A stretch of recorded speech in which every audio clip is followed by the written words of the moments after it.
I'm going to, Hang on. Let's begin officially, okay?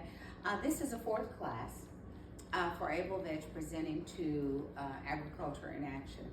And I cannot express adequately how grateful we are to be able to share this information and for us to grow together.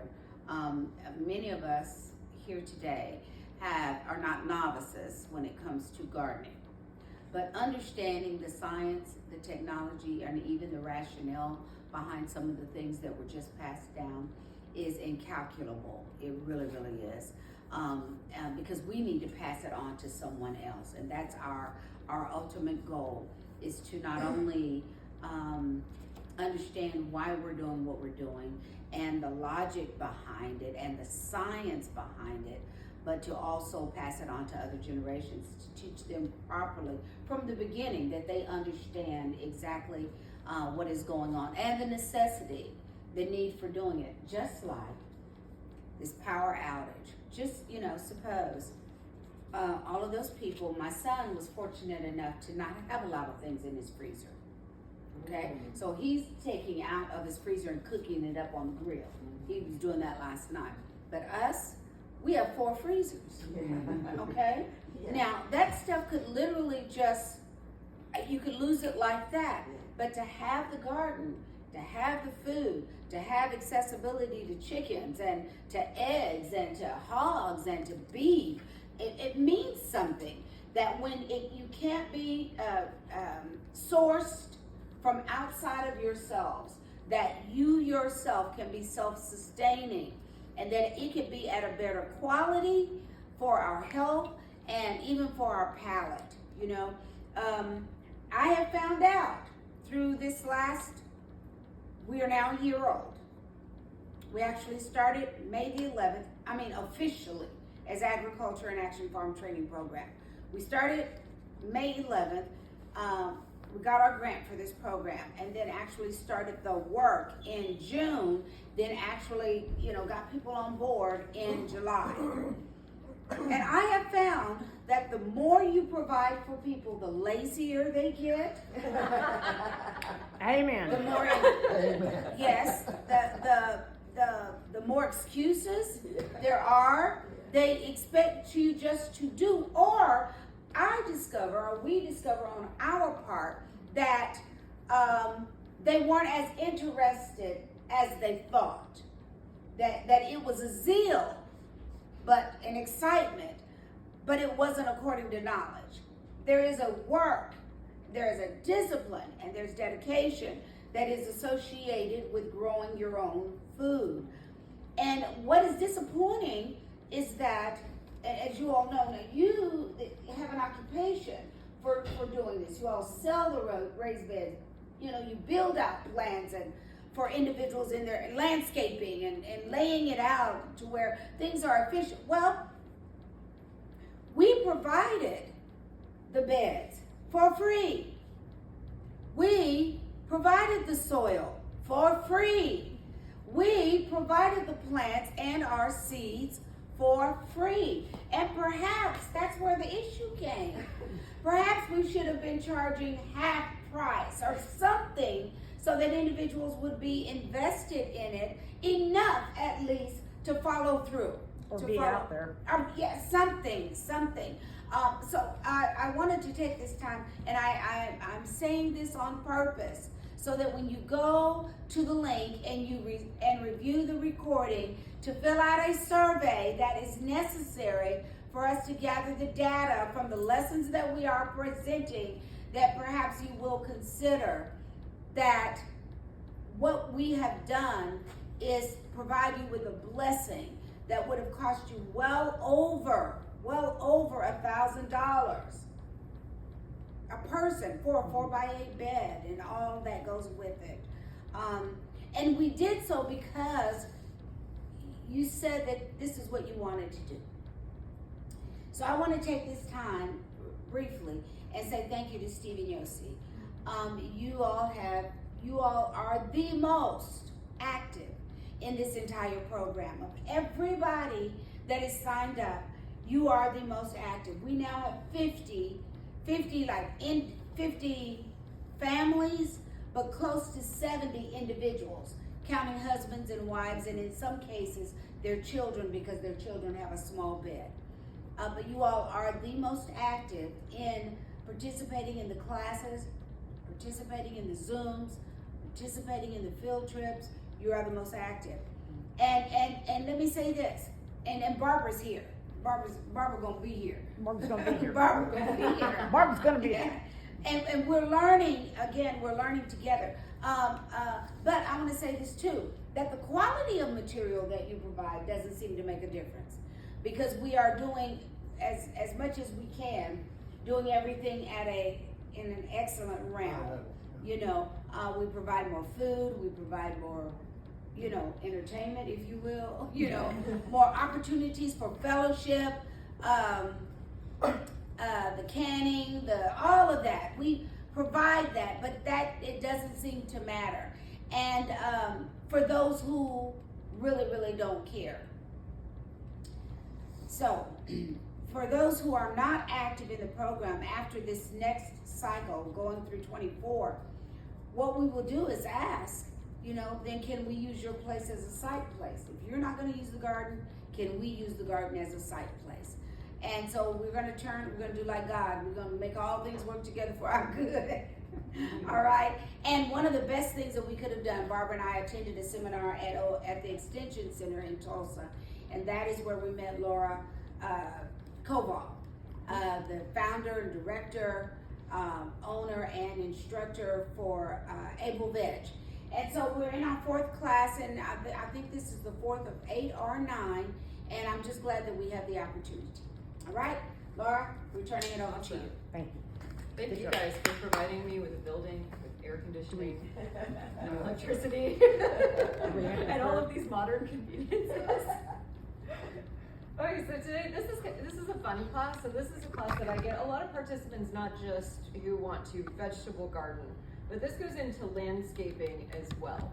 And if any of you are interested, we talked a lot about in our herb classes of how nice it is to just have them right by your kitchen, you know, or right by your grill, somewhere you can just kind of grab and go. Landscaping is another facet of that. This class is really great if you have a front yard and you're wanting to utilize it for gardening, but you want it to look nice. You know, if you're one of those people who wants to actually create landscaping, which is different than just having a vegetable garden a little bit. There's of course some crossover, and I always emphasize in all of my classes how important it is that we make our garden attractive to us in some way, because it gets you out there. But this has just kind of another element of it. So why add edible plants to your landscape? It's an extra reason to spend time in your garden, an extra reason to spend time outside. That's a big one, right? And as Arnetta was just talking about, you gotta want to get out there and actually do it. And if it looks beautiful and you have a nice bench or something out there, then you're gonna be looking at it and you're gonna wanna maintain it more and care for it more. Add more flavors to the kitchen or grill. Again, now we're bringing it closer to the house a little bit, so you can have all of that food, all those herbs right close to your home. Create more interest. And this is when a lot of people don't think about vegetable plants as being attractive, but some of them are. And not only are they attractive sometimes for their foliage or their flowers, but then you get these fruits that are also really interesting adding into your landscape. And of course, learning about new plants and making your landscape more special to you. And the last two here, one is an additional food source. Every square foot that you're growing of food is another square foot you're growing of food for your family. And the last one doesn't apply so much out here, but a lot in Midtown Tulsa is outsmarting homeowners associations. I have a lot of clients, I've had a couple clients where their homeowners association wouldn't budge, even for a really pretty custom raised bed. It was a no. And so we said, okay, well, we're just gonna landscape with them then, because it's a plant, like any other plant. And as long as it looks nice, what are they gonna say about it? And it would be really hard to dictate the types of small plants that you allowed in your landscape. You're out of the Owasso area, aren't you? I'm in Midtown Tulsa. I'm right at, I'm For like, some reason I thought you were in the Owasso area. yeah, I'm just north of the fairgrounds, Oh, okay, right in that area. gotcha. So that brings me to the point of why don't some HOAs, and this of course applies to some people in general, and I hear this from couples a lot where one of them really wants to grow food, but the other one's like, but I just want it to look nice, you know? So why aren't they garden friendly? So when you have a traditional garden design, which I still find this to be very attractive in and of itself, but it's not the same, right? It doesn't have the same aesthetics as especially for a front yard garden as you would an ornamental garden, right? But this one is almost completely edible, and it's absolutely beautiful. You know, this is a place where you want to spend time. So just looking in here, there's carrots, beets, basil, lettuces, there's a mini apple tree back there, a bunch of herbs and cabbages. So this is almost exclusively edible, and this is way prettier than my front yard, right? This is beautiful. So it's not so hard. It takes a little bit of thinking in a different way of utilizing different plants, but it's really not that difficult and not any different than if you were planning on doing traditional landscaping anyhow. And this is an older picture of my garden, but I still think it's really attractive. To me, this looks fantastic, right? So you can do different styles. You can kind of hybridize your raised bed garden with an ornamental garden. You can do just the raised beds and put them in a way that you find pleasing or that matches the style of your home. This one is also one of my beds. In our front yard garden, we have a pollinator garden, and it's a certified monarch byway. So we have tons of herbs up there, so we use mint as a ground cover because there was poor soil up there, and it gets kind of part shade for part of the year and then gets a little more sun for part of the year depending on the season. And mint will grow. Mint will just grow. My mint is not growing so well. Oh, what are you doing? I was wondering about that. Okay, we're gonna talk about your mint plant. We'll get your mint plant going. Yeah. But this one here, so to break up the green a little bit, we kind of reversed it and put some little containers of flowers in there, some ornamentals. So again, you can do a lot of things to keep your edible garden going and still increase its aesthetics quite a bit. One of the tenets of garden design, or any kind of design, whether you're doing garden or interior design or painting or anything else, is you want to focus on the color palette that you're picking. When you do a garden, and I'm sure some of you all have seen in gardening magazines, there's really different styles. Some of them are really traditional, they're more English gardens, some of them almost look more like a Japanese garden style.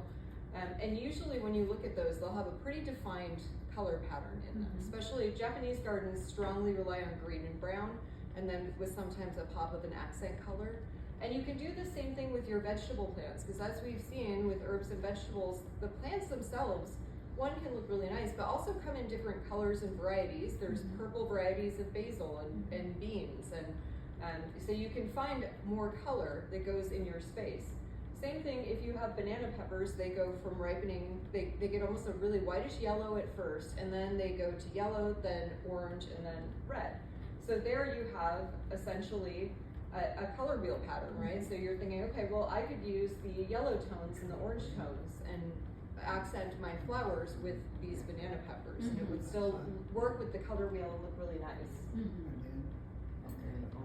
The next one is to focus on texture, and this is a really good one if you are wanting to put vegetables in your landscape, because there's lots of texture that goes on with vegetables and their foliage. A pumpkin plant, for example, is going to look extremely different than a carrot plant. They're going to lend themselves different colors. They're going to have different shapes. Some of them will be shiny, some of them will be more matte. And here you can see where the textures are all different in this particular ornamental garden. There's not too much color going on, right? We have some of the silvery, kind of yellowy greens, blue greens, and then a couple accent colors of purple. But it's interesting because there's different textures all put together. So instead of the traditional where we think of, okay, I'm gonna put my tomato plants in this bed, maybe you do one tomato plant here with some other plants. Same idea where you can integrate them a little bit better. And we saw this picture before. This is more kind of a traditional, or like a cottage garden design, right? Or a backyard garden. You'll hear a kitchen garden sometimes for edible plants. But this is a little bit more, not traditional in the sense if you were buying traditional furniture or that style, but more traditional if you were just planning a pretty front yard and you didn't have a style in mind. Where you Reminds me of an England garden. Yeah, yeah. A backyard in England or something. Yes, very much so. May I say, we have one participant, Dr. Leroy Thompson. He's in Muskogee. It took him 2 years, but he has a small front yard, but that front yard is like that. I mean, he's got by color and texture, and it's beautiful. Do you still have the pictures of that one house, you know, we drove by? No, I don't. I think I posted it and deleted it, but yeah. Yeah, so lots of opportunity to add more edible plants. But we just noticed last. And then if you have a raised bed garden, you can create kind of pathways and make it look really more orderly. Some people like more of the clean designs. When we design raised beds, some people really like the idea of the very traditional English garden, like you would see, you know, we all think of if you were looking around a palace in England or something.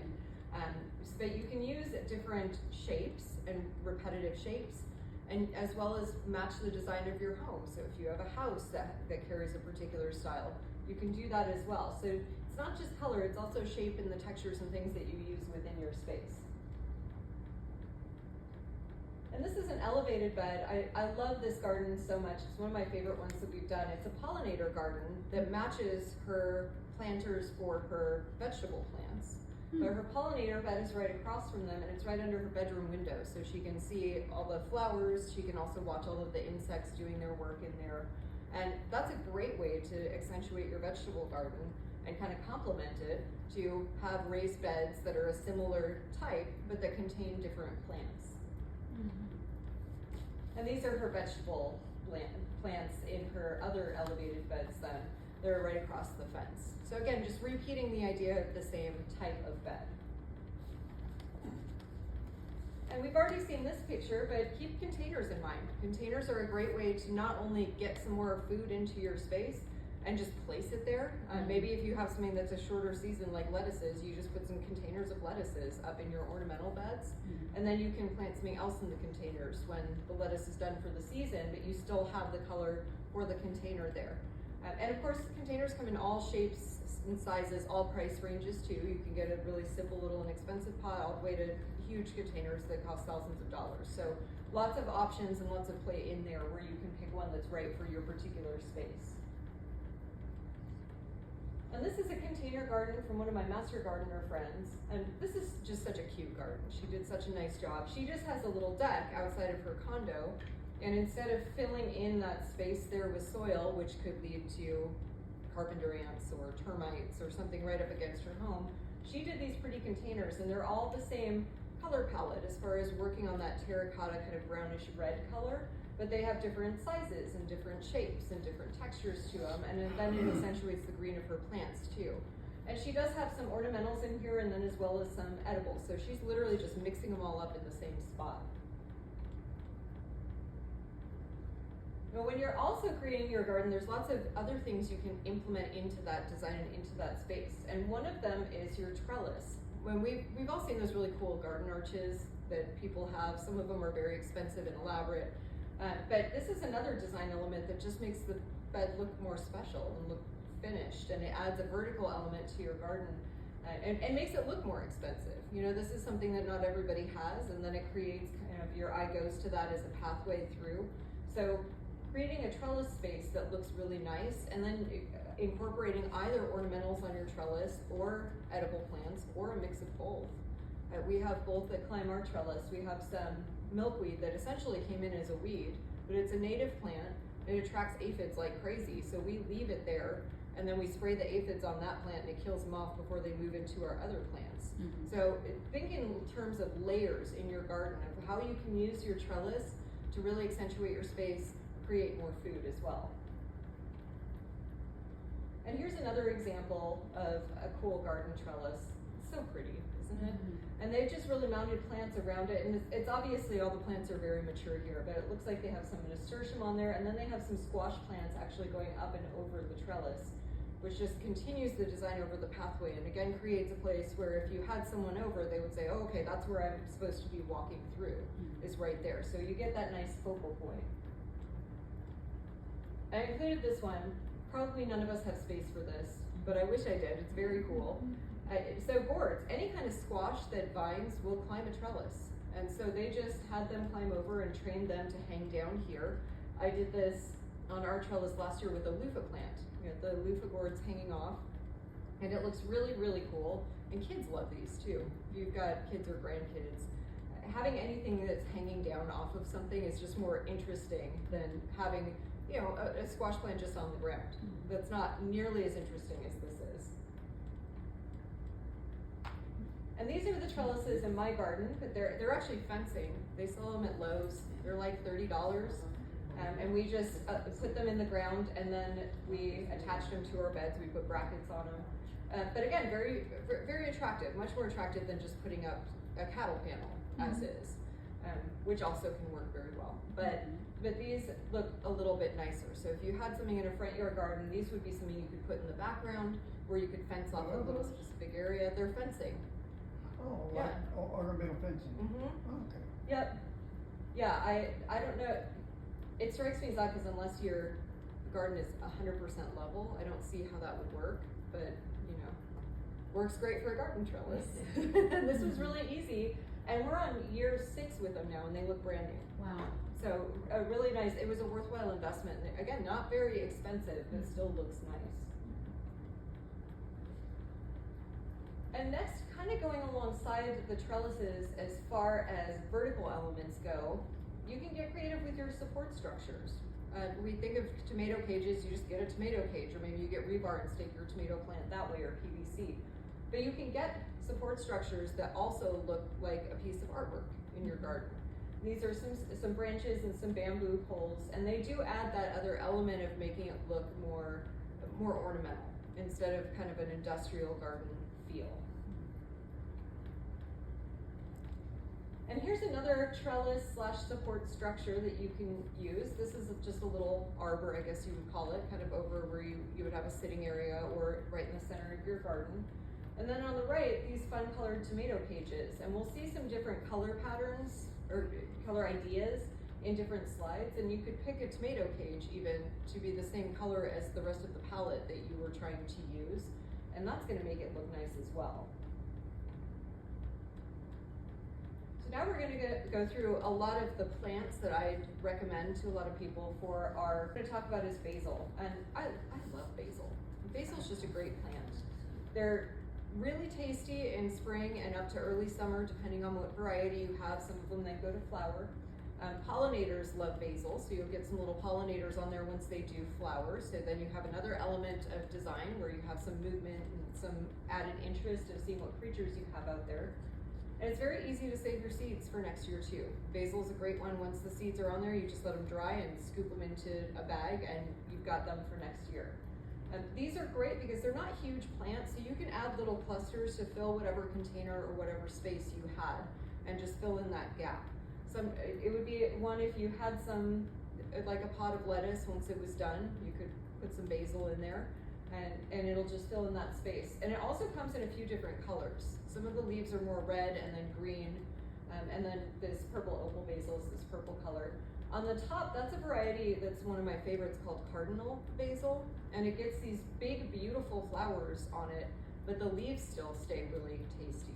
So it's an excellent choice for an ornamental garden because it's kind of the best of both worlds. The next one, I just started some of these I'll be putting out probably this weekend. These are butterfly pea flowers. And butterfly pea flowers are these pretty delicate looking little flowers. You can make them into tea. You can see this beautiful blue tea. And then I can't remember what region of the world it is from, but they'll actually use the tea to cook their rice. So then you have blue rice, which is kind of fun too. I've also seen it used in icings, in cocktails, and ice cream, because it's a nice natural food coloring. And the tea is very nice. It has kind of a floral flavor to it, and a little bit grassy flavor, but it's just beautiful. And these are little climbing flowers. They don't need a sturdy trellis. They'll climb even just a chain link fence or something and look very nice. They're easy to grow once you get them started. And you get these pretty blossoms all summer long. So these are another little vertical element that you could put in the corner of your garden and look really nice. Plus this blue color, this really almost true blue color, really rare in plants. You don't see many blue plants. Next up is lavender. And lavender likes well-drained soil, so a great candidate here for containers because we do get downpours of rain here. And if you want to save them for the flowers, you actually want to back off on fertilizer for lavender because if you over-fertilize, it'll get this big bushy plant and it'll disperse all of the oils throughout it. With less fertilizer, it's going to work on making those flowers especially healthy and beautiful and scented.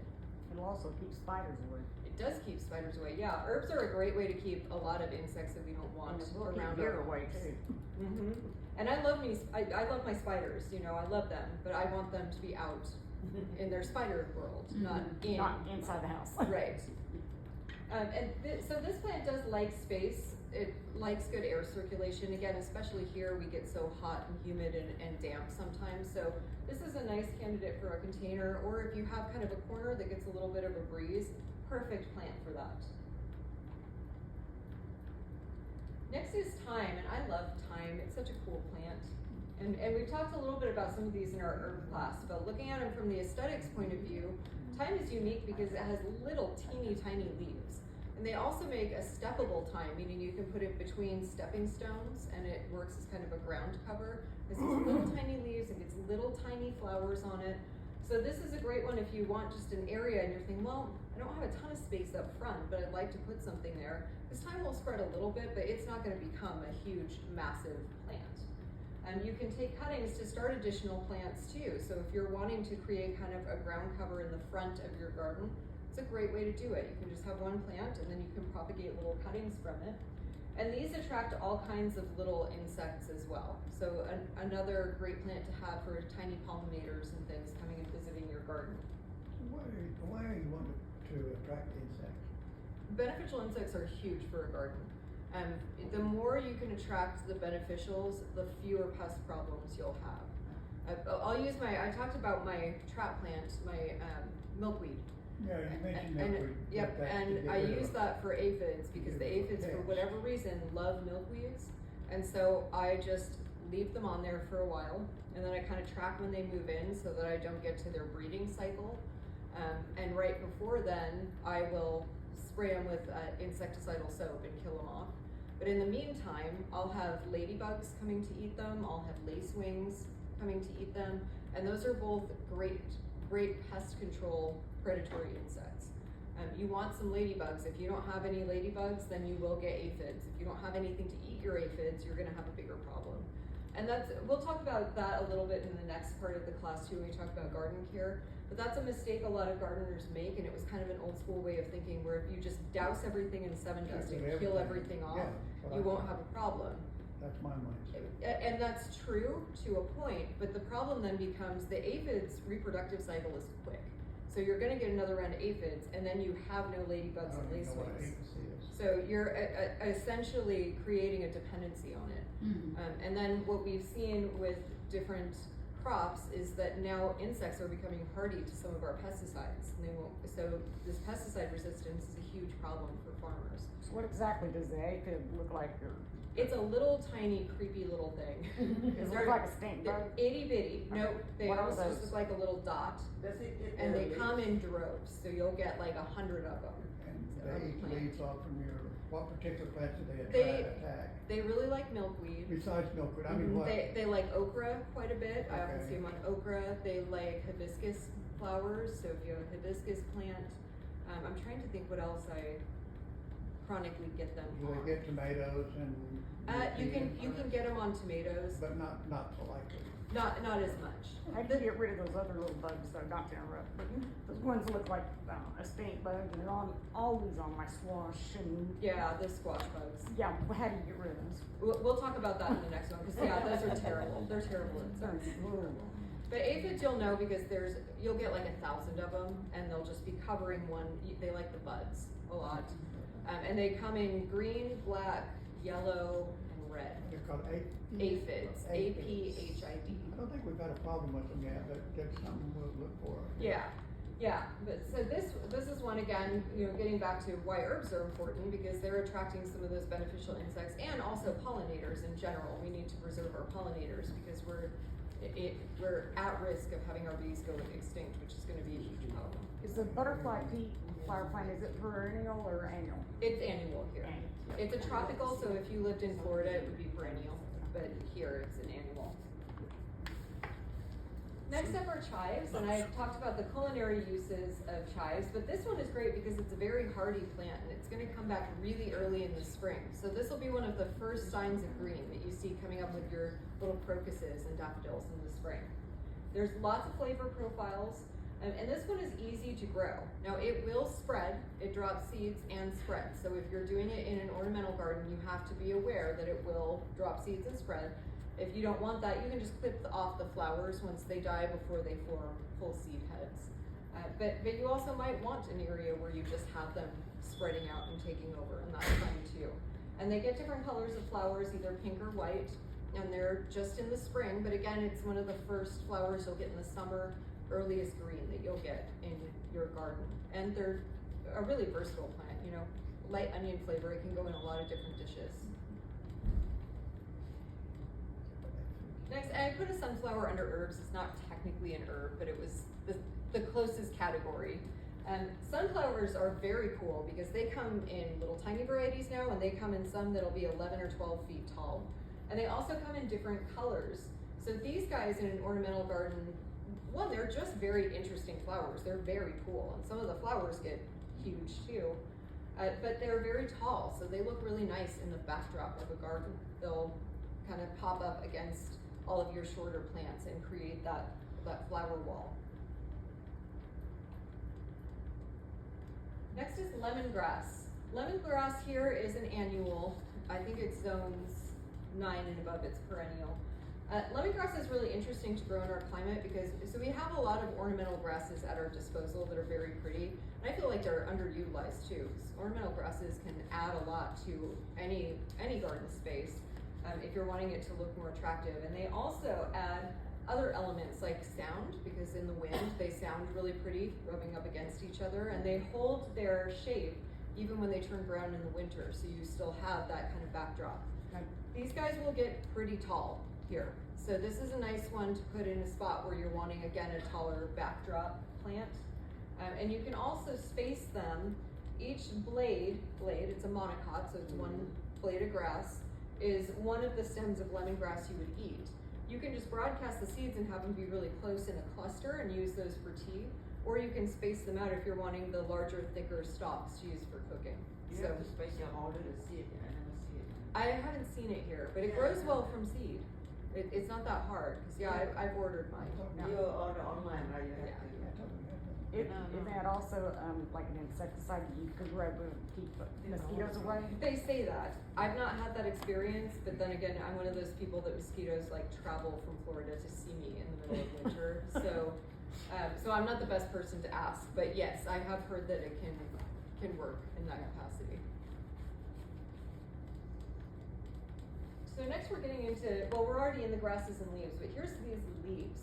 And we think of all of our leafy greens as being green. That's why we call them leafy greens.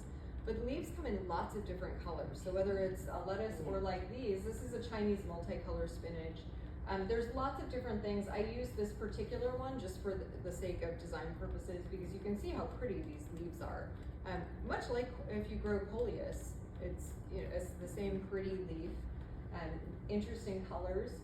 And the Chinese multicolored spinach is more heat and drought tolerant. So when our traditional spinach varieties, when it gets too hot and they go to seed, this one will hang out in the summer and do well for you. Does it taste the same? Very similar. It tastes very similar. Mm-hmm. This one is great to use as a border in front of other plants. It gets about yay tall, so it's not a huge plant. But again, something you can tuck amongst your other plants and have that nice color and shape. Next up are cabbages, and there are a few things that make me more angry than an ornamental cabbage or an ornamental pepper. Ornamental, you cannot eat it, guys. Yeah, you can. I mean, I think you can eat it, but I think they're just not good. Not And it's like, why would we take a perfectly attractive edible plant and hybridize it to make it taste worse and then sell it as an ornamental? And you know, it's kind of like the lawn. It's like, whose idea was that? You know, it's like the highest maintenance of anything in our yards, and we all fell for it. But cabbages are gorgeous. They're very, very pretty. I still have a couple of my cabbages that haven't matured yet that should be here in the next week or two in my garden. Some of them get very, very large, so they can fill a large space. They'll hang through a lot of the winter. There are some types that are very frost tolerant that will grow all winter. Lots and lots of colors here too. You know, purple cabbages are gorgeous. The cabbage itself is beautiful, but the plant is also just as pretty.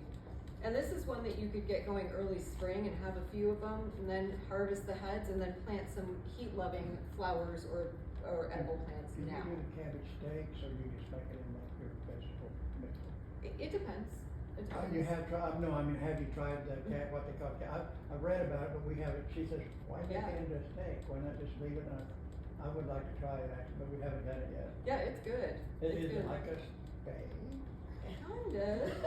It depends on how you prepare it too. I had someone, and I'm gonna do this because we have a couple cabbages, once we have electricity. You fighting that? But we have a couple cabbages, and I had a friend that said what he does is he kind of cuts a hole in the center and puts a bunch of butter and herbs in there, and then wraps it in foil and puts it in his smoker and smokes it, and he said it's just to die for.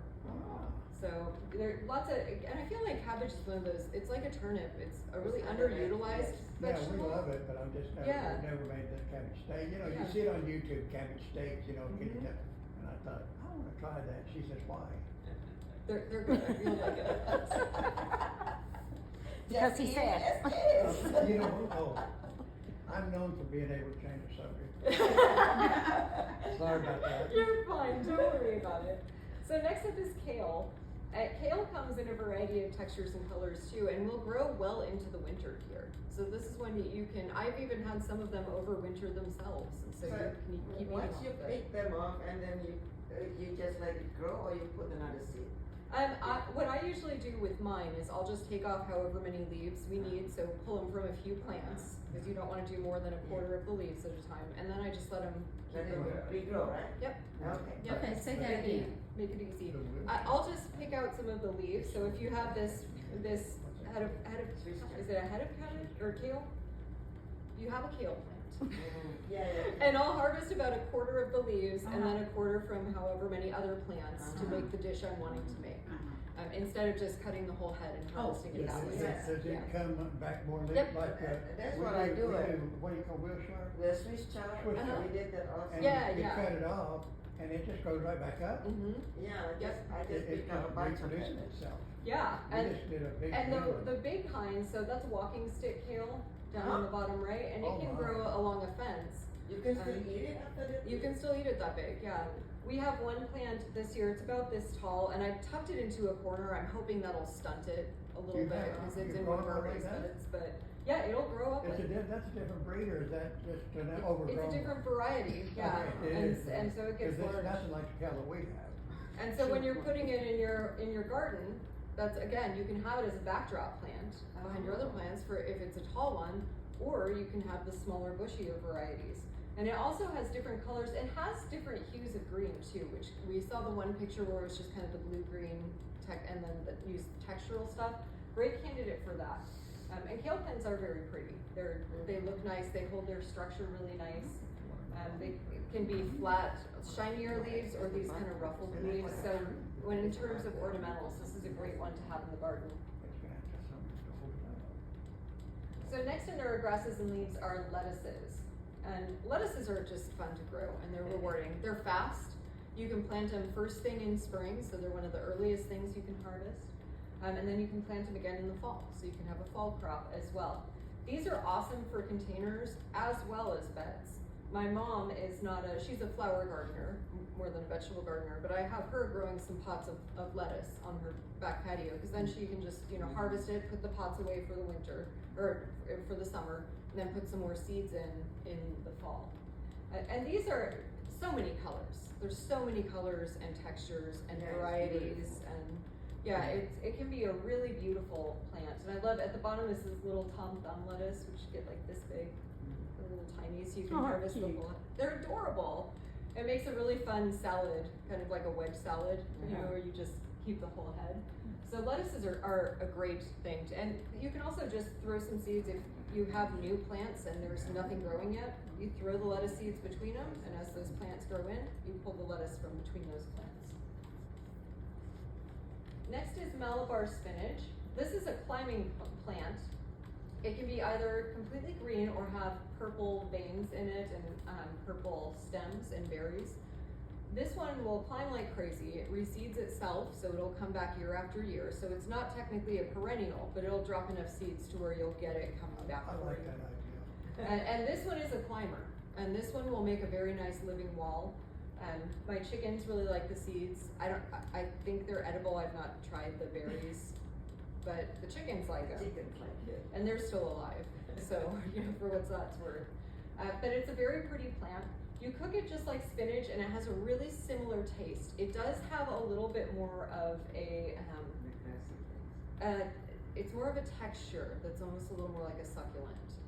So some people prefer it, like my husband doesn't like it fresh because it reminds him of okra, where it can kind of have a slimy feel to it. Yeah. But he loves it in soups and stews and things. Wow. And so that's usually what I put it in. So this is a great one if you're wanting to get some more greens in your diet and also have a pretty plant that climbs something.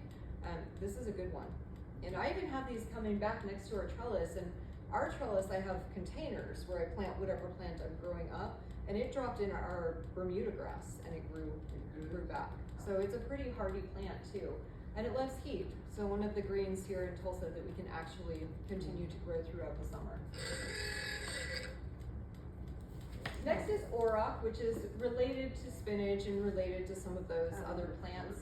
This one I put in though because it also comes in a variety of colors. And these are a little more heat tolerant too. And they get these big leaves, different colors, they'll get little flowers, they're very, very pretty. And they're tasty as well. So many like spinach. You have to buy these things online. They don't. Yeah, Yeah. yeah. So many of these plants refer back to being like spinach. They're all almost like that. Yeah, they're very similar. Spinach and lettuce is Mm-hmm. Yeah. just remarkable plants.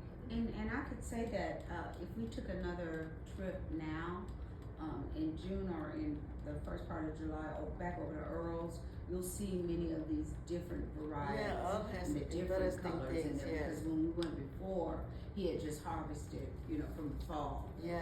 And, so if this would be a good time, first Okay. part of July, first one. Yeah, it is interesting. Cause he orders all that stuff. Oh. You guys can pop by and see my garden too, because I'm not too far from Yeah. Earl. We'd love to do that. Yeah. He's such a cool guy. Yeah. He has the green thumb, but he also has the tech eye. That, Yes. I'm more of the beautiful ornamental backyard gardener, but he just like builds those structures, and Mhm. he's very cool, very cool. So next we're moving on to fruits. And I didn't do a ton of these because once we get into a lot of fruit trees and things, then they're beautiful, but that's a tree, right? So you have to be planning for that in your landscape as a full tree. You know what we found? So many people have fruit trees and pecan trees and stuff, they don't even utilize it. Oh, I know. We went, there's It's a church crazy. in Chautauqua, we go over there, and we pick hundreds of pounds of pears And pecan. and make pies, and then there's a couple families over in Chautauqua, they got pecan tree, just pecans everywhere. And they just blow them off with the wind blower. Yeah. Yeah, They that's don't harvest them, they don't utilize it. We've And got, fruit trees can be, their work, right? You gotta, so for the smaller ones, though, strawberries are a great container plant.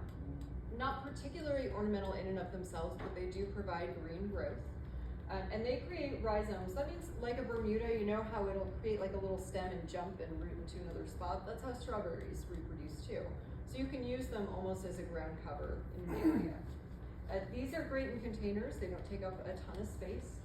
And then you want to plant them a little further apart if you can be patient for a couple years until they really fill in your space. But then you'll have a whole bed of strawberries, How which is tall really are they? fun. About like that. We have that Yeah, for they're pretty a little. They're couple little of and years. creeping. yeah, we did. So, is But it too hot to be Okay. planting strawberries?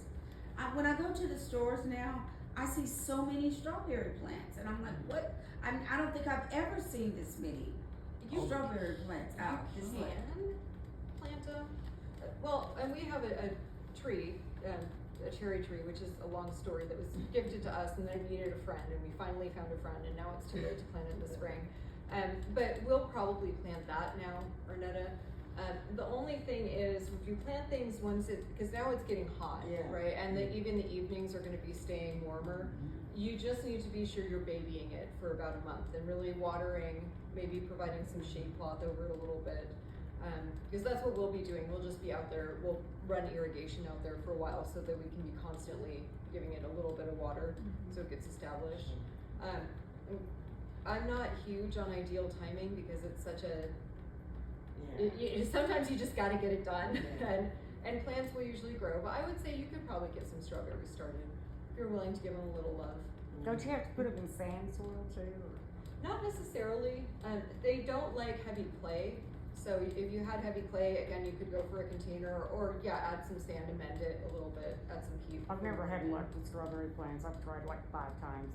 Never had any luck. They're a little bit Finicky? at first. And what I find is some people get frustrated with them because oftentimes the first year you get virtually no fruit because they're a perennial. They're going to come back, so they need time to establish. But if you dedicate a space in your landscape to them and just let them grow for a few years, then they're low maintenance and they'll perform for you. I didn't know that was perennial. Probably. My understanding, and I might be wrong on this, I think so you have your one plant, I think it only lives 2 or 3 years, but then it's sending out the other plants and they'll just keep filling in the space that you put it in. Oh. I'm not 100% on that. That's what happened actually, yes. We just let it there and then the next year it's come on and next year it's come on. And always give fruit, but it's not that sweet. It's got a mushy taste. I don't know much about the different varieties. The taste is not as expected, that's all. Yeah. Well, and a lot of times we get birds with Yeah. ours too, so. Now are those perennial? Blackberries and raspberries grow well here. And these are great if you have large gaps that you want to fill in. We have a blackberry plant in a back bed. They do spread, so they're fairly easy to control though. Like we've had it jump out of the bed into the garden and you just pull them up. It's, if you're staying on top of your garden, it's a really easy one to control. But both of these are great for filling in big spaces, and we're trying to get ours to spread. We have a 10-foot easement at the back of our property, so we're trying to get them to spread into that because they're fairly low maintenance. And then if they ever need to come do work in the easement and they have to pull them up, it won't matter, they'll spread again. Right? So these are a great plant to put in kind of a mid-ground or as a backdrop. Not particularly showy, but they're also not an unattractive plant. Does it And then matter you what get time of the year you plant them? Spring or fall, you would want to plant. And ours right now, we're starting to get blackberries, which I thought at first it was birds getting them, so I put up bird netting, but now I'm thinking it's little tiny 6-year-old hands getting in there when I'm not looking. And Because get rid of bird netting. I'll see a bunch of them ripening, and then I'll go out the next day and they'll just be gone. And it's like, huh. Yeah. But it's okay. He's allowed to get in the garden and do whatever he wants. I want to breed gardeners, right? So as far as fruit goes, I don't have blueberries on here because they need a different pH and they're slightly different. But they make good container plants as well. Blueberries either. Yeah, blueberries Blueberry, take some patience. Yeah. But we love them. Next is a ground cherry. They're related to the Cape gooseberry. They're sometimes called golden berries, but there are some varieties that are actually native to Oklahoma. So these literally grow like weeds here. And I grew a bed of them 3 years ago, and then now every year I'll have just random ones pop up in a couple beds because squirrels or birds will nibble them and then replant them for me. And so I just fill in gaps around those in my garden. They're a nice bushy plant, and they're a fun little, sweet, they almost taste like a mix between a cherry and a tomato, and then they come in a husk, like a tomatillo. But they're a great plant. They're really unique. You will get lots of creatures eating them. Usually I only get a few before the squirrels move in and take them, but then that means they're eating these and not my other plants. So I'm cool with that, because these guys will come back next year, and I'm not looking to get a huge harvest. You could always, of course, net them if you were having critter problems. But they're nice plants and they're fun to grow, and I'm surprised more people here don't have them, given that they grow so easily. Don't remember ever seeing it. How high is that? They get about like this, Okay. so they can fill in a pretty good space. You have to buy the seeds or you just go out? You said they just grow out like the weed. There are some, I think a New Leaf had some last year. I have bought transplants before, but they're hard to come by. I do a lot of mine from seed. So next up I did do some dwarf fruit trees for our sakes, because we're talking about landscaping, and not to say trees don't go in a landscape, But again, I feel like fruit trees are a whole different class in and of themselves. But these little dwarf trees are great for landscaping because you can put them in containers. We have a lemon and a lime, and I got them out too late for their bloom cycle this year, but they've lived in their containers for years and they do just fine. The nice thing with these is you will still need, if you have a mini peach tree, a dwarf peach tree, you'll still need a spray schedule, but you don't need a ladder and a giant sprayer and a mask, you know, because you just have this little tree and you spray it as you need to. You can even net the whole thing to prevent insects after it's pollinated. So they're much easier to grow. Our lemon and lime tree do come in with us in the winter. What does because the spray it's schedule mean? Huh? The spray schedule, what is that? That just means you will need, if you want fruit, you'll have to have certain organic pesticides.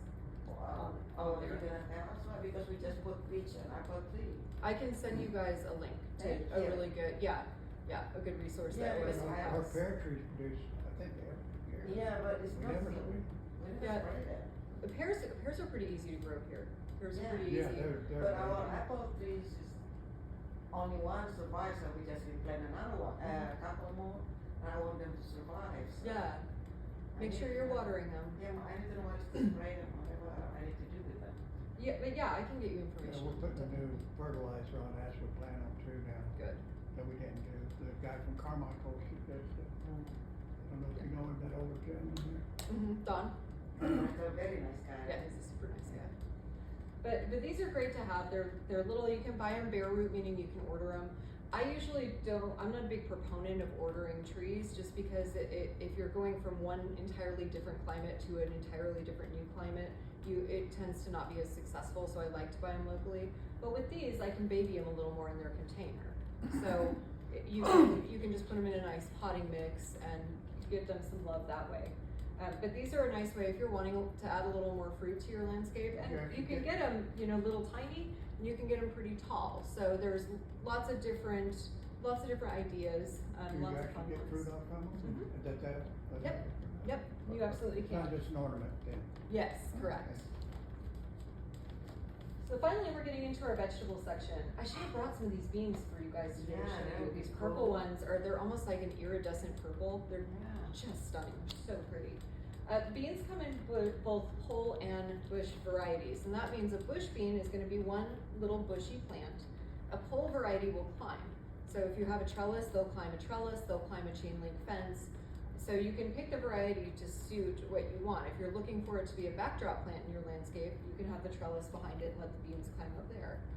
And these can come in lots of different colors, and I gotta be honest, the reason some of the varieties of green beans are definitely the hardiest and have the most disease resistance, but the reason I like the colorful ones is because they're just now maturing, and usually that means that the beans mature in the first really hot weeks, and it's really easy to see the purple ones, and you really gotta dig through to find the green ones because they're the same color as the foliage. But the purple ones are beautiful too. The vines on these purple beans, you can see they have pretty purple flowers, but the vines and even the leaves have a purple hue to them. So again, a really nice plant to have in an ornamental garden that's gonna look nice. And the cool thing about bean plants is since they don't take up that much ground real estate, you just have a couple pockets of them, you can plant some beans in each little area in your ornamental garden. And then you'll still get enough of a harvest that you'll be able to enjoy your beans. Do you grow pinto beans? I don't. I usually don't do Just shell curious. beans because I have such a small space Okay. that in order for me to get enough to have like a bowl of beans, it's the same thing with shell And that's peas. so cheap at the store, you can. Yeah. So I usually buy the ones where I can eat the whole thing. Next are carrots. Look at this picture on the bottom. So you can see the fronds are such a beautiful accent to your garden, and these get about yay tall. I'll have to show you all on our break. I have a picture. One of my carrots came back. They're biennial. So the first year you'll get your carrot root, you'll pull it and eat it. If they come back the second year, they flower, and it looks like Queen Anne's lace. It's in the same family. And these flowers are about this big with just Wow. thousands of tiny little flowers. So how do you know they're gonna stay in the same place? Because after you pick them all up, you're gonna grind it again, till it again, put new mixing, Mhm. and then the seed gonna be gone. Well, if you, I can talk to you if you want the flowers, because I noticed I just included these as greenery here. 'Cause they lose their eating quality the second year. Oh. So you do wanna Yeah, I harvest thought I them. noticed you said that. Usually when I get carrot flowers, I do every once in a while, it's because I missed one when I was Oh. harvesting. And I do no-till method, and so they'll just stay there. But then, the cool thing is from that one carrot, I'm gonna get thousands of carrot seeds for Okay. next year. So it's multi-beneficial. Now the carrot flower, you plant the seeds and you get new carrots. How you get the seed out? That's what your question is. The No. seeds will come out pretty easily, because they're teeny. What you're saying is the first year you'll get a carrot that's edible. Yep. The second year you'll get a carrot that's flowered, and you can take the seeds off that flower, replant, and get another edible carrot. So you Yep. dry the flower and then put it on the napkin or something, and the seed gonna come down to the napkin. Yep, I'll wait for my flowers. I'm a lazy seed saver sometimes. So I'll just wait until mine, I can give them a shake and a few of the seeds are falling off and ready, and then I'll just put them in a bag and shake it. Is you know. that what happened to the oregano also and the basil also? You just have the flowers and then, Yep. that's what you wanna do, Well, right? that- no, well, that's spinach. No, you have the oregano, the already flowering and all, you just have to save the seed. No, the one I got set over there. Oh, that's the, not collard greens. Mustard green. Mustard green. Yep, greens will do that You too. seed your own mustard, cause we grew mustard seed, mustard green, Mustard right? greens. And then. Any then of your lettuces the or tops greens went that go to like seed. crazy. Mhm. And there's just these little pods with like 3 or 4 seeds. Yeah, you can have some. Mine- So you have to open it. Do you like thrash them or do you have to do it by hand? You just wanna be sure that they are mature and then 100% dry before you harvest the seeds. You want, moisture is the kryptonite of Because we seed dry saving. it in the sun actually. Yeah, it's dried out in the sun, but Then, then it yeah. also got the rain too, so Let it dry out again and then dry just out go again and harvest then it. it should be. Yeah, same thing, I pulled a bunch of my garlic and I'm letting it dry out there, it got Okay. stormed on, so Do you it'll just hold just, the whole pod or do you have to take them out of the? I would take them out of the pot so you can. That's place gonna be them. that's gonna be a. We don't have a lot, we just need But to you know, stop. why couldn't you kinda grind it up, kinda like, just like this? Yep, you could do that, I You know? sometimes will gently, I'll put them in a plastic bag and gently roll a rolling I do pin everything over 'em. gently. Alright. According to her, I don't do anything gently. But the carrots are a great thing, and they have a pretty quick turnaround too. I need to probably go pull my carrots I the next haven't few pulled my days. carrot yet. Well, you can plant them again in fall too. I tried to pull the turnip and it's so small, You can leave it for a while, and it'll keep growing. but it already had the flower and stuff, so I thought, oh, it's If ready. it's flowering, yeah, you probably want to Right. get it out. Yep. Alright, next up is eggplant. Oh, Eggplants are eggplants. beautiful plants. Yeah. Again, I feel like it's an underutilized vegetable. It's- Most it's people very nice. in cuisine in the United States know it as eggplant parmesan, and that's about it. That's about it, yes. But it cooks up really nicely. I have a recipe that's an Instant Pot recipe where you peel it and cube it and put it in with pasta, and it becomes a really silky texture, and so it lends itself to be part of the tomato sauce, and my kids even ate it. Yeah. Yeah, eggplant. It's very good. It is very good. Yes. So eggplant, when you slice into it, is it filled with the dots, purple dots? That's the way it's supposed to look? Yep, those are little seeds. It's the way it's supposed to look, yes. And depending on how mature it is, some people cut the seeds out, but if you harvest it when it's Yeah, young, yeah. it's But Wait. So you saying those are the seeds, Mhm. or that's what you cook? the seeds are inside the fruit, but you can Yeah. cook it too. you can cook it. Yeah. See, mine, I grow these two, one is in the bucket with the top with the good, what do you call it, the soil is nice and fluffy, and the other one, I put it on the ground. The one on the bucket is really nice, growing big and all, the one on the ground is just stunted. It might be a soil issue. Because after the rain come, the ground becoming hard. Yeah, and that's probably it. If it's heavy clay, it's not Cannot getting as do much that. oxygen and moisture. Yeah. It won't grow as well. But eggplant plants are really pretty. Tomatoes. And they have a unique growth pattern because the flowers will point down, so you can't see the flowers as well, but they're very attractive. And then the fruit itself, when it grows in, comes in all different colors and shapes and sizes. And so it looks nice in the garden too. So this is definitely one that is as ornamental, I would say, as it is edible and tasty. Next is okra. Okra grows so well here, and okra gets beautiful flowers. Really pretty. It's in the hibiscus family, so it gets the pretty hibiscus-like flowers. And then of course you get the okra, which is pretty darn prolific. and it'll produce all summer, even when it's really hot, as long as you're keeping its roots happy. Okra will produce and produce for you. So this is a great one.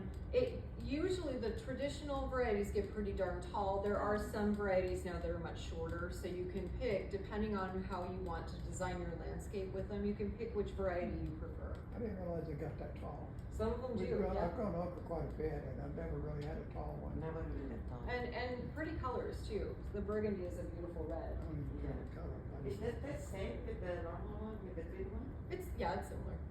The what? The things? Next up are Burgundy leafy color and plants. This is another one that I try to really turn people onto. Leafy plants are very cool. They trellis themselves. Once it gets hot, mine has sat there, and just last week is finally growing. It likes heat and it likes warm soil. So when other things in the garden are kind of backing off because it's too hot, leafy plants will still continue to grow. These guys get these beautiful yellow flowers about this big that also attract pollinators, and my favorite is they attract those big fuzzy bumblebees, and you'll see them visiting all the flowers, and I just love those. They're such cool insects. But these guys are also edible when they're small. So if you cut them when they're the size of like a mini cucumber, and they have almost an okra-like or a squash-like taste to them, you can cook them. Once they get larger though, they become what we know as the leaf of the sponge. And so you let them dry on the vine and peel them and shake the seeds out. And you have these sponges which make just unbeatable dishcloths. They also are great in the shower. And my little Shih Tzu, one of our dogs, absolutely loves them. The vet gave it a thumbs up to being a chew toy because they're natural. They act almost like a floss for his teeth. So we got the thumbs up that our Shih Tzu, Dwight, is the animal's name. You grow these? Can use these. Yep. You grow these? I grow these every year. These are one of my favorite things to grow. Because then and the nice thing too is if you have one plant, you want to be able to channel a lot of energy to the fruit you want to preserve. So the first few that set, I'll mark those I'll tie a little ribbon around where the fruit is starting to grow, and then I eat the later ones that are coming in. So that way you get a few big giant ones and you get some to eat as well. Do you can this or just? I haven't tried canning it, but I'm sure you could. Okay, you just eat it fresh when it comes out. Yep, I eat it fresh. I like it stir fried or grilled. It's good. You treat it kind of like a squash, like a zucchini. But they're really fun. Zucchini. Okay. Now the one thing with these is they grow. They absolutely grow and grow and grow. Their vines can be something like 30 feet long. So you want to keep them in an area and you can trim them back too. You know, if they start getting out of control, you can always hack off the ends. But it also creates a beautiful backdrop plant then, or if you have a fence that you want to look a little bit nicer, this is an excellent choice for How that. big does the plant get? Not the plant, but the fruit? They can get about that long. Most of mine when I harvest are probably about that big. Oh, I thought you would eat it When you eat it, it needs to be small. Okay, but then it's just let Yeah, it you go, want the it's sponge, good yeah. for the sponge thing or something, or the dog toy or something. Yeah, but they're a fun plant, they're very cool, and they love our climate, so all around a good bet. Next up are peppers. Oh, go ahead, Ernest. So do you sell those? I don't sell them, usually we just keep the stock for the year. Okay. But I've often thought about that I've been meaning to bring that up to a couple of my farmer friends, that would be a huge hit at the farmer's market. Because nobody is selling them at the time. I've never even heard of it. Yeah, so it would be something that people would just buy and buy and buy, because they're very cool. And again, it's a vertical plant, so you're not using that much real estate. And that, I was at I just met this person, but we were touring his farm, and he has this great long chain link fence, and he sells at the market, and I've been meaning to email him and say, you need to grow these, because you can charge $20 for one of these things and people will pay for it because it's so cool, you know, and it's a neat plant. So next year we have peppers, and again, I already went off on how much I hate ornamental peppers. It's just ridiculous, because look how beautiful these are. This is a beautiful plant. When peppers start to mature, they come in all different, like every color of the rainbow, even white and black and everything in between. And they come in, of course, different varieties that will have different levels of heat. So if you like them mild, or like them hot, or like a little bit of each, then you can get lots and lots of them. They're very prolific.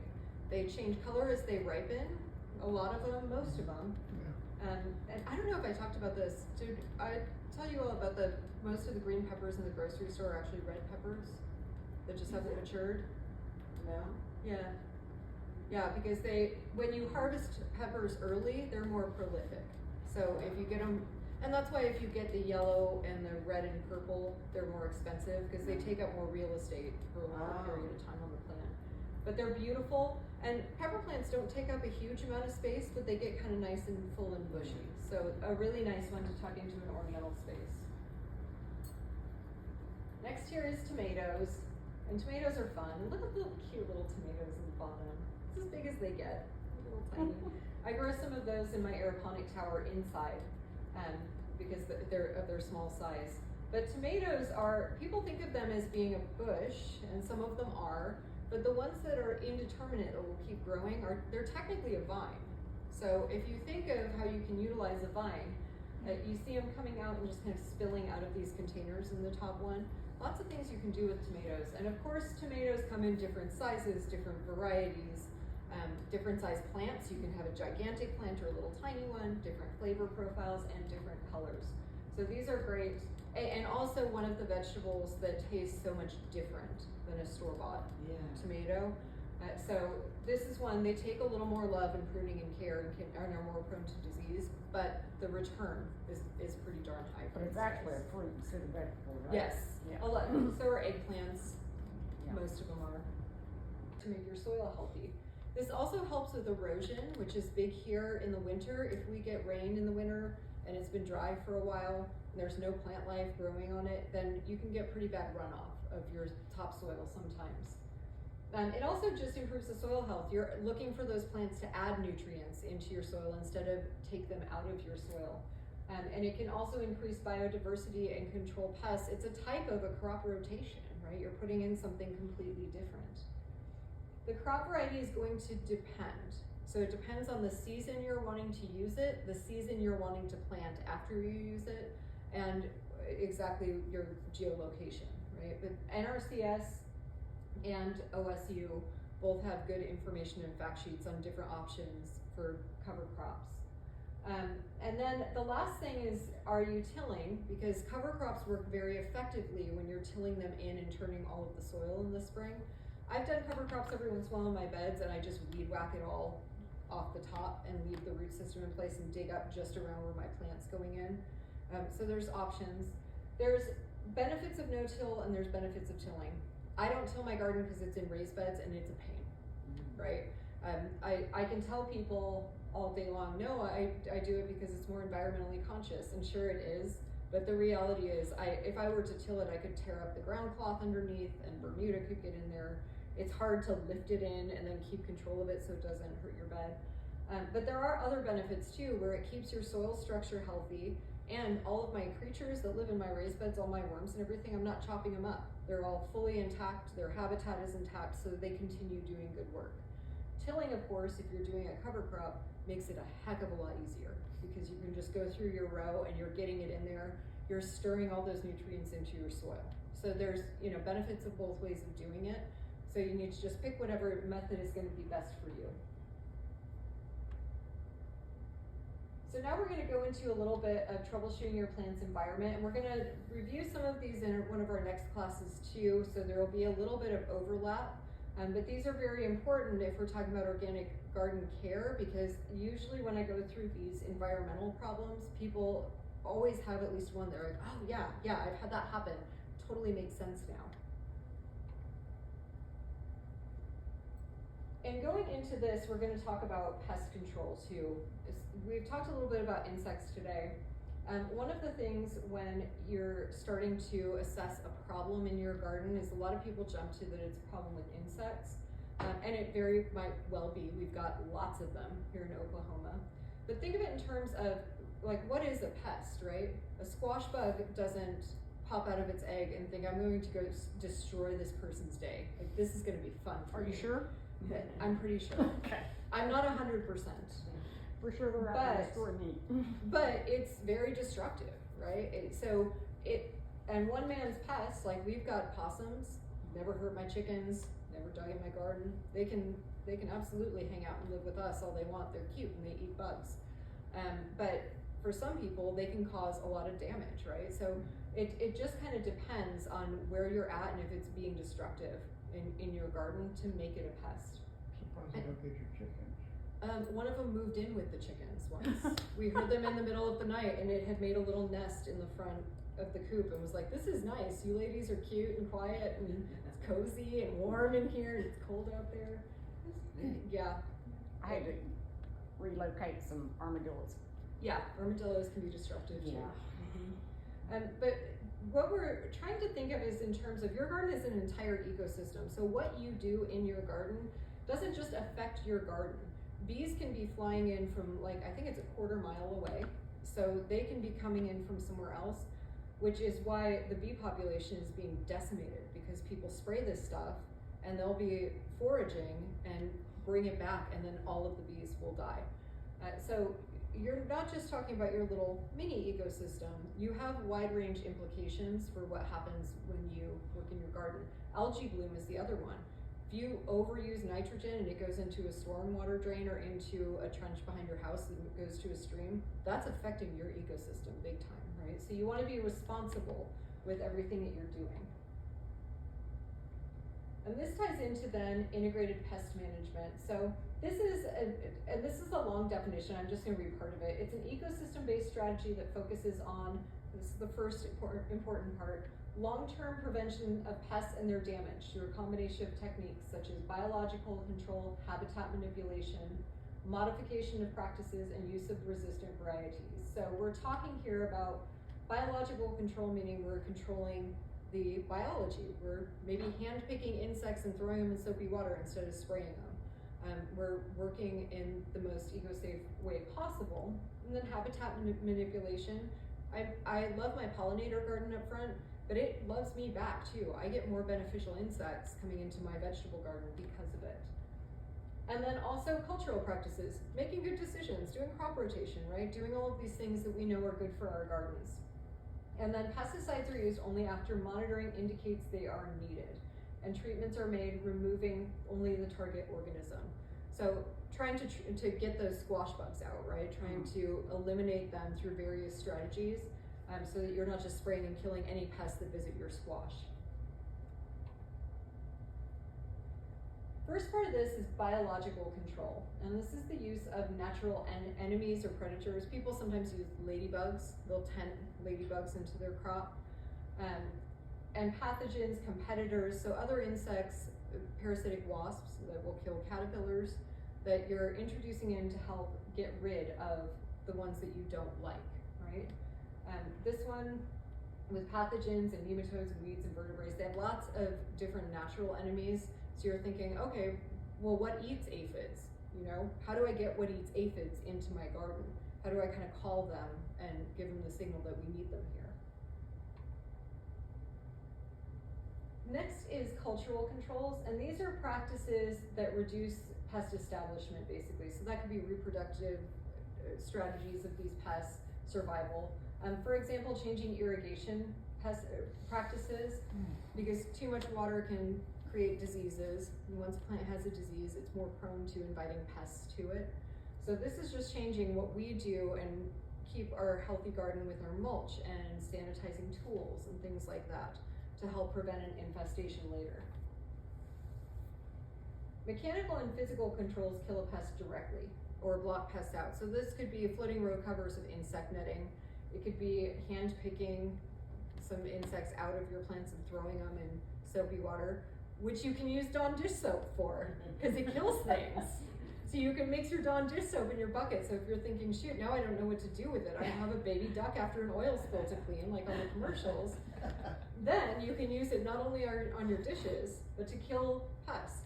I do this often with cucumber beetles, because they're easy to see. I'll just whack them off the leaf and into their soapy end demise. So this is a way to easily get rid of some of the bigger pests that are easy to just take off of your plants.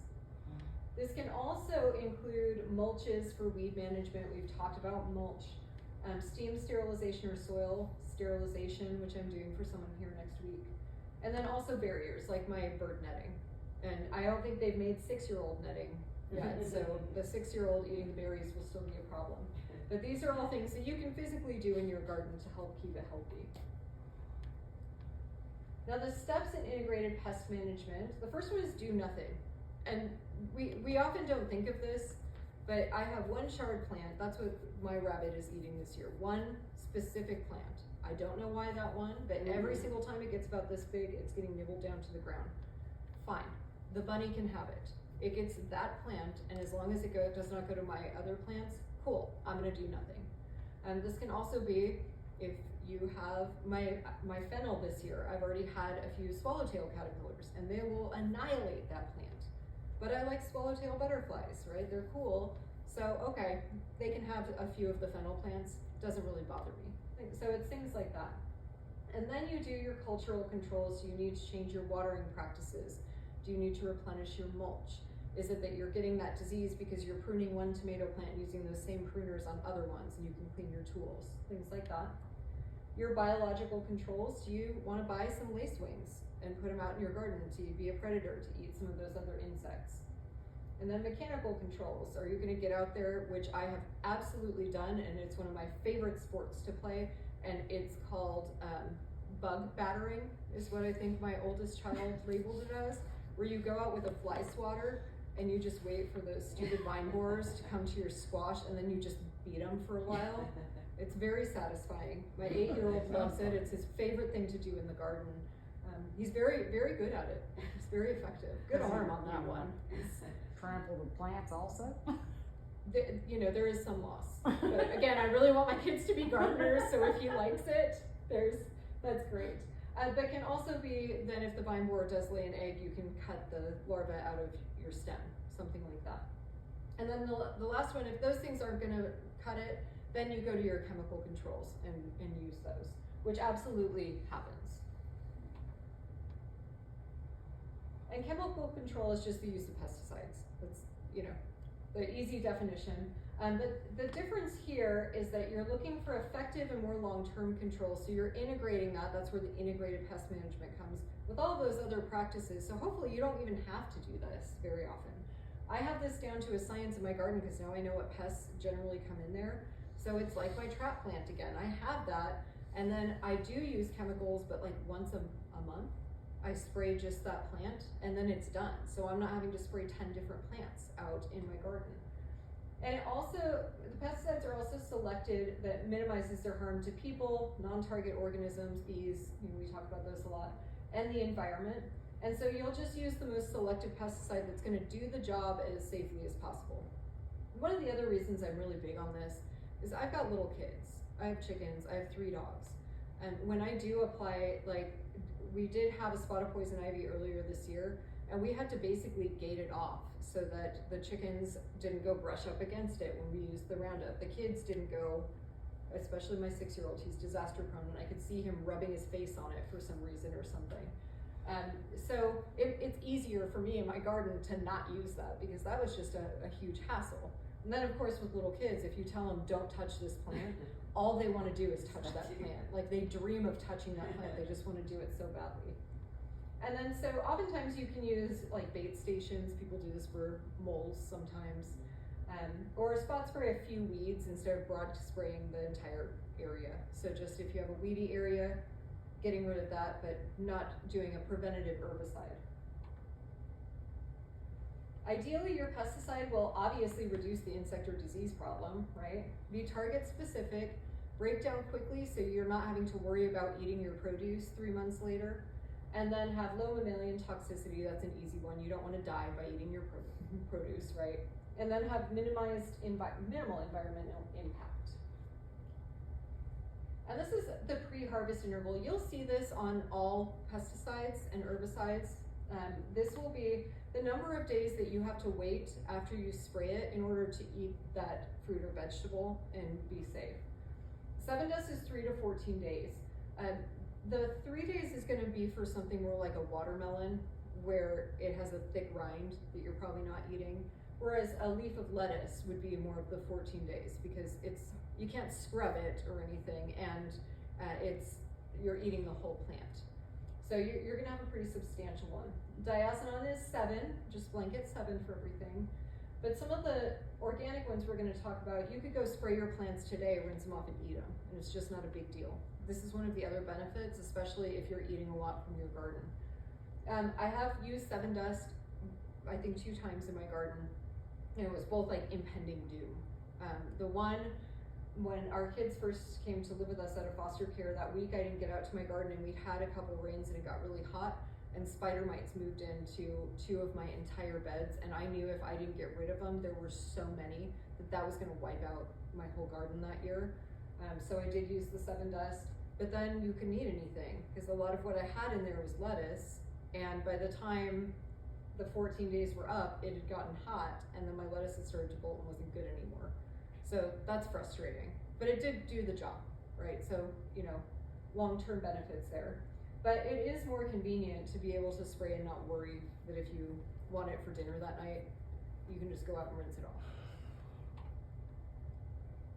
The downsides of organic pesticides are they do break down faster, which is nice if it's done the job and killed the pest, but you might need continued applications to keep it going.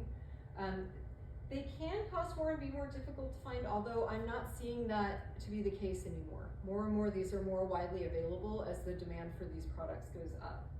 The upside though is it's less toxic to everything, and you can apply closer to harvest. So, you know, just depending on what you want to use, it's kind of a cost-benefit analysis.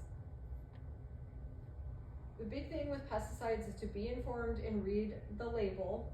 Using first thing in the morning or late in the evening will prevent pollinator poisoning. Wait till they're in bed for the day, and then you can spray. Most of the organic ones, and a lot of the inorganic ones too, once they're dry, they won't harm pollinators. So just read your label. And then always follow the instructions. This goes back to our fertilizer talk of more is not better. So make sure you're following the instructions exactly. And these are the organic pesticides that I recommend, and I'll send you all this list too in the email. I think I might have already once, but so if you look at all of the, I'm gonna move forward one. Perfect. Okay. Let's go back. Wow, that was way harder doing sideways. Oh, now I'm going the wrong way again. Goodness. Don't need a pesticide. Here we go. Okay. You have a fly? No, he's here. No, I think he's got me. If you notice the numbers next to each of these types of pesticides, they're pretty high. Toxicity is measured in how many milligrams per kilogram of body weight it takes to kill an adult rat. And we'll go over that a little more when we talk about our pests and diseases in a couple weeks. In other words, if it takes a lot to harm an adult rat, it's pretty non-toxic. You know, even water can kill all of us at some point in time if you drink too much of it. So higher number is better. I do know 7 Dust off the top of my head is 280. So if you compare 280 to these, it's much more toxic, right? Going through these just quickly, and again, I'll send you this list so you'll have this information. Bacillus thuringiensis, you'll see this usually labeled as BT. And this is a microbe that's found in the soil that they just lab proliferate, and it eliminates any insect eating your plant. Usually the one I use for cabbage looper caterpillars first thing in the spring, because they'll start eating my tiny broccoli and cabbage and cauliflower leaves. If they get too problematic, I'll get the BT. Underneath it is insecticidal soap, which is a soap, but it is just a soap and water solution. It does not contain all of the other chemicals that dish soaps or like body washes or things that we use have in them. So this is very safe for your plants. This one kills by suffocation with tiny pests. It's just coating their body in soap. It'd be the same thing if someone rolled us up in half melted soap. That's what it's doing. Neem oil on the top right is your kind of be all. If you don't know exactly what's going on, this is a great one to have on hand. It's oftentimes repellent. Some insects don't like the smell. It's an essential oil. It's from the bark of the neem tree. So some insects don't like the smell. It's naturally antifungal, so if you're prone to powdery mildew. And it also can inhibit the ability to feed of some insects and act as a stomach poison. And it's also an oil, so it can be a suffocant like the insecticidal soap. So if I don't know what's going on, but I know something's going on and my plant is really hurting for it, I'll try the neem first and see if that takes care of the problem. Also good for dogs. It is, yes, and it's very safe. You can spray it on your skin in most cases. How And about tea tree oil? that I don't know. I know it is naturally antimicrobial and antifungal though. Right. But yeah, I'm not sure for plants. Then underneath on the right hand side is a pyrethrin. This is from the chrysanthemum. And this one is, I use this for any beetles that I have that aren't going away. It's a little more kind of the organic big guns, if you will, where it's a contact poison, so it can work pretty quickly on some insects. And then spinosad is on the bottom, and this one is it's a soil bacteria, and it is a contact poison as well. So that one you can just spray on and it'll take care of the problem. But it hurt the bees. And they both can hurt the bees. So again, you wanna be sure they're dry before your bees are active. Or you can also, you can throw a bed sheet over it. You know, if you're just treating a spot, throw a bed sheet over it until it's dry, and then just take the sheet off, or some insect netting or something. And then you won't have to worry about pollinators getting in. And again, we had this list before, but informed, read the label, and make sure you're following your instructions, because it's that important. And also too, even some of the organic pesticides, depending on the formulation, they'll even tell you to wear gloves just because it can irritate your skin or something. So make sure you know, all of them are gonna be a little bit different. Now we already talked about some of the downsides here, but now that we've gone over the organic pesticides, same thing, they break down faster, right? So now it puts in perspective when you look at those toxicity levels, like, okay, what's the trade-off here? And then how many applications would it take for me to have to apply this before I just say, well, my gosh, a synthetic makes more sense for me in this case. And then again, they're less toxic to us, so we can eat our stuff faster. Nope, no, I'm going the wrong way again. I'm not very good with technology, but it's not. There you go. Who's your eldest? So finally, if we get through all of that, now we're getting to harvesting from our plants, and there's good and bad ways to harvest as well. It's ideal to harvest in the morning, same way with watering, because then it gives that opening, that injury on the plant time to dry out, so less chance of bacteria. Be gentle. I'm terrible. I'm always the one who just like grabs the tomato and tries to pull it off real fast, and then it tears a branch or something. And then discard any bad or diseased fruits. I throw them to the chickens, throw them in your compost. They're just inviting bacteria onto your plant or into the area that you don't want there.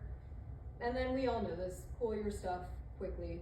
In Oklahoma, when lettuce looks outside this time of year, it starts wilting. So be sure to get your produce in very quickly. All right guys, so that's the end of that one.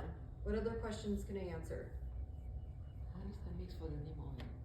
What is the mix for the neem oil? See, neem oil, like we use it for the dogs, I mix it with baby oil, because it's gotta have a carrier. I was read somewhere that like for plants, have you used it with water, mixed it with water? I don't think it would mix well with water. No, so usually if you buy the RTU, the ready to use in the spray bottle, Okay, I it'll be buy mixed. the pure neem oil. Yeah, Got it. they do sell neem specifically formulated for plants that comes in a concentrate, and that's what I use because it's a lot cheaper. It's already mixed and you just. And you add water to the concentrate then. And that's what I use because then it has the surfactants and everything in there already that will work. Neem oil is an oil and it can get hot, and people will say it can burn plants. When it's really hot out, I've not had that happen. What that means and what people, it's not actually burning, but it's, the oil will coat the stomata, right? So that they can't work, and so transpiration can't happen, so you're kind of suffocating those cells a little bit. I've not had that experience. I also don't know if people were just really over applying. I feel like that could be it if you were like just really spraying that plant or you're spraying it too Not often. diluting it properly. Right. And And So- there is. You mix with water? I haven't used it, You've but never yeah, used saying that it's burning the plants, maybe they're not diluting it, you know. Yeah, and there is a product on the market called Azosol, AZOSOL, that is a neem base, but they formulated it so it does not require any oil. So if you've had that experience, that's an option. It seems super expensive because you get this little packet and it's like $30, but it goes into like 15 gallons or 20 gallons of water or something. So it's not a bad price, but that's an option too. Some of my plants have a hole in the leaves, especially one pepper plant, it's a ghost pepper. The leaves has a bunch of holes in there. And the eggplant also, some of them have leaves in it. But the next to it is the potatoes, fine, nothing happened. Only these two that. It's probably, for your eggplant, it's probably flea beetles. That's really common. Just let They're it. little tiny. It's up to you. I do, and it will stunt the plant, but their eating cycle is almost over. Oh. So in the next few weeks, they'll be gone anyway, and then the plant will kind of make its resurgence. If you want your eggplant a week or two faster, then I would try using the neem first. It has no fruit yet. It's just, you say, why only those two plants that have a. Yeah, and I don't think the flea beetles are probably eating your peppers. It's probably something different. There's a few things that can. Usually for peppers, I will leave it until it's causing a legitimate problem. Oh. I actually had the same problem with pepper plant, but I got like now Trinidad's and scorpions and stuff like that, and Carolina Reapers, but the ghost pepper is the only one I got a bug on. Yeah, The ghost pepper. yeah. I'm like, And that's when we say you can plant disease and insect resistant cultivars. It can make a difference, you know, because some of them are just more tasty. Blue Hubbard squash is a squash bug's favorite squash, so people will plant trap crops around the edges of their farm to get them all to go to the Blue Hubbard, so they tend to leave the rest of the plants alone. Blue Hubbard squash. Blue Hubbard, yeah. The oil that you were talking about, you only spray that on when you see the insects? I do. You can use it preventatively, so if there's something in your garden that you know, like every single year this happens, then you can definitely use it preventively too. And the frequency of it? It depends on the formulation.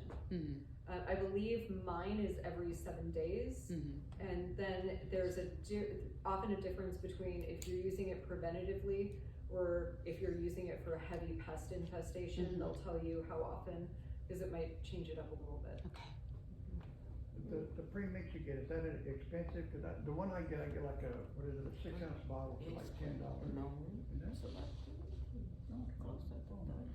I want to say the ready to use, like the spray bottle is like $7 or $8, and the concentrate I think I paid $16 for, but that goes into I believe 10 gallons. Wow, okay. Well, I'll check it out a little. Yeah, it's not super expensive. The shelf life on that stuff though, you know? That's going to depend too. Okay.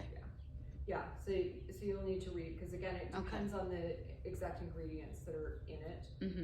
And usually across, you know, all neem oil is going to be similar, but I can't guarantee it's going to be the same. So it's better just to make sure you're acquainted with the type that you're The one using. that you mentioned, the Osmo code or something, is 14, 14, 14. But the one that we get from Carmichael is 19, 19, 19. Is it too much?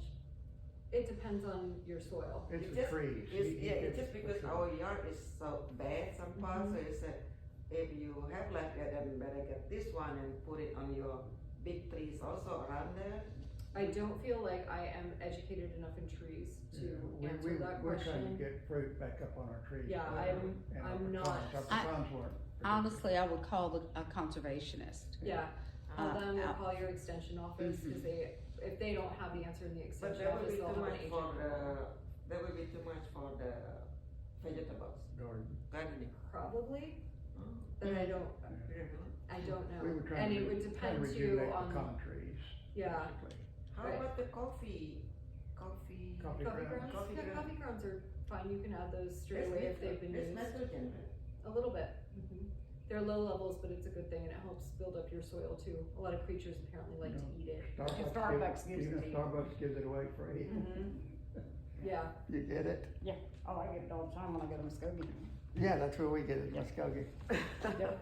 You're getting what, just Coffee grounds? grounds. Yeah, just Yeah, they bag it up. They're and not have used it to- like- oh. It's in a bag and But then you walk don't in the know how much door. is super But what's really food, weird so I is think so they only it's do it just certain maybe times of the year, and I'm like, like why? 1 cup for a. Oh, really? Yeah. But they're doing it And now. Yeah, that's during fine. garden Coffee grounds season, are during winter, fairly they don't do low. it. And Oh, I'm- really? I keep trying to tell them, So you don't need. if you would just do it, Oh, I will come here and get them.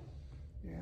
You know, Yeah, well, you and everybody, several people, cause you kinda hit and miss to go in and get it. Well, you kinda like need to put it on there, you know, like, I like to do when I do the, you know, the manure and stuff like that, you know. Try to Put it in switch there, to- let it set over the winter before I Yeah, plant it tastes anything. kind of grassy. Even though I have It added does. ground It does have during grassy. I mix it with growing carrots season. and you cannot even Well, taste it. we've got